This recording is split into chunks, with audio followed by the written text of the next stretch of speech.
اعوذ باللہ من الشیطان الرجیم میں اللہ کے پناہ مانگتا ہوں شیطان مردود سے۔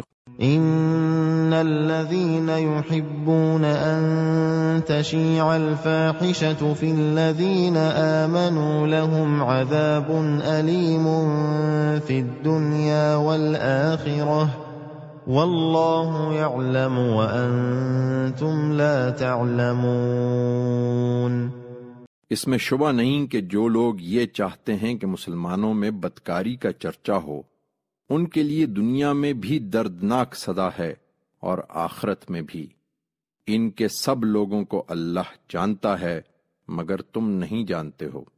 ولولا فضل الله عليكم ورحمته وأن الله رؤوف رحيم۔ حقیقت یہ ہے کہ اگر اللہ کا فضل اور اس کی رحمت تم پر نہ ہوتی اور یہ بات نہ ہوتی کہ اللہ رؤوف و رحیم ہے، تو اس گناہ کی پاداش میں تم لوگوں پر بڑی آفت آ جاتی۔